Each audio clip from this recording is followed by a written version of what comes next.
Hey guys, it's me Sanjay sir. It's here. म चाहिँ अहिले टक्क सिग्लेस गाउँपालिका मादी गाउँपालिका वडा नम्बर 1 सिग्लेसको तासा भन्ने ठाउँमा आएको छु। गोठमा अझ गाई गोठमा छु। टक्क यहाँबाट चाहिँ अब कोरी जानलाई करिब कति घन्टा लाग्छ भाइ?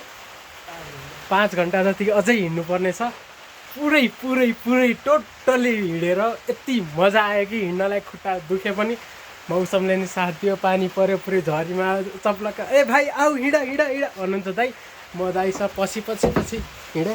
दाइ यतातिर हुन्छ तपाईँहरू देख्न सक्नुहुन्छ। यहाँ लजाउनु भएको जागी लाएर बस्यो भनेर हामी चाहिँ टक्क मामु घरबाट रोटी प्याक गरेर टक्क बाटोमा खाँदै आइयो। उतातिरका नलप्रासी दल्दलेकै मान्छे जेम्स भाइहरू अरू भाइहरू पनि देखिए। हामी चढ्दै गर्दा कोही फर्किँदै थिए। अनि अझै राम्रो कुरा त के भन्दाखेरि हामी यति फास्ट एन्ड फ्युरियस हिँड्यौँ कि हामीभन्दा अगाडि कति घन्टा अगाडि हिँडेका मान्छेहरूलाई अगाडि नै भेट्यौँ। 12 बजे हिँडेका साथीहरूलाई हामीले कति बजे हिँडेर भेट्यौँ? 3 बजे हिँडेर 12 बजे हिँडेका साथीहरूलाई भेट्यौँ। बाटोहरू जित्यौँ। अहिलेसम्म आएको छैनौँ नि। हामी कोठामा आएर कपडा चेन्ज गरियो। कपडाहरू यता यसरी सुकाइएको पुरै भिजेका छन्। ऱ्याङ्कोटहरू यता छ, पानी परिरहेछ। टक्क मौसम चाहिँ चिसो छ। उता गर्मीले हो हुने ठाउँमा यहाँ चाहिँ जाडोले भयो। यति मजा छ कि यार आउनुपर्छ। कोरी चाहिँ दुःख हुन्छ तर दुःख पछिको सुख चाहिँ एकदम आउटस्ट्यान्डिङ छ।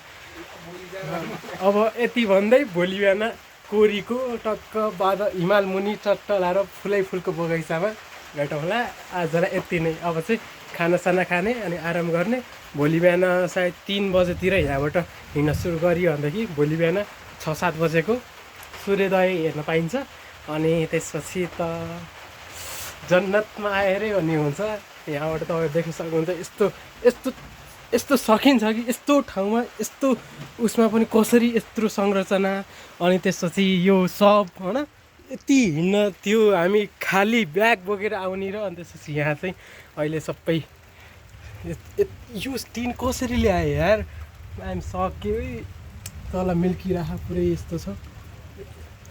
यो क्यामेराले कैद गर्न नसकेका कुराहरू मेरा यी आँखाले कैद गरेका छन्। यति बोबाल छ कि दुःख छ।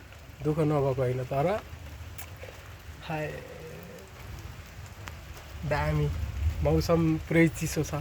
पुरै गडाङगुडुङ बह। यति बादल त हाम्रो मुनि छ अझ छ। कस्तो डाँडा के सगरमाथा चढेको जस्तो फिल भयो एकैचोटि। उहाँ तराईको नवलप्रासी जस्तो देवचुलीबाट नि ठाउँबाट पोखराको सिक्लेसबाट नि यति माथि यहाँसम्म आउँदा हाय यता पुरै गडाङगुडुङ मिल्किरह। जुकाले खाएको कुरा त अझ फरक छ घटना।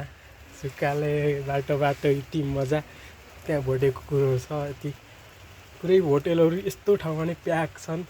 खानी कहाँ खानी के गर्ने त्यसै त होइन के। कहाँ बत्ती बलिरहेको उता यस्तो के भन्नु कि कसै मानव बस्ती बस्न नै यति गाह्रो छ यो ठाउँमा। तर पनि म केही बोलिनँ।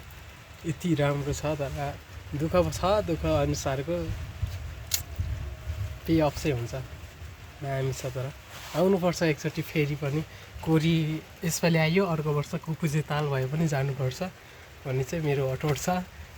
यति रमाइलो छ कि दुःख छ। दुःख नभएको नि हिँड्दै टकन टुक हिँड्दै लट्ठी टेक्दै जुकालाई रक्तदान गर्दै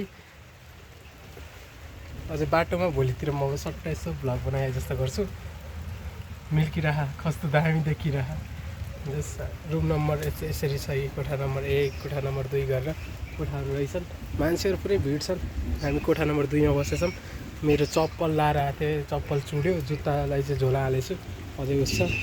यतातिर कोठाहरू छन्। सायद मान्छेहरू छन् छैनन् थाहा छैन। अर्का कोठा जाने कुरा भएन तर जेस बोबाल छ। चिप्लो छ बाटो। आछु टक्क अहिले चाहिँ हामी गोमा होटल तासा भन्ने माथि यहाँ रहेछौँ है। सट्ट लाएर यसरी देखिन्छ कि यस्तो दामी छ। पानी पानी म भिडियो बनाउँदैछु के सोच्यो होला मान्छेले केही फरक पर्दैन मेरो खुसीका लागि गरिरहेको छु अरे दामी छ ल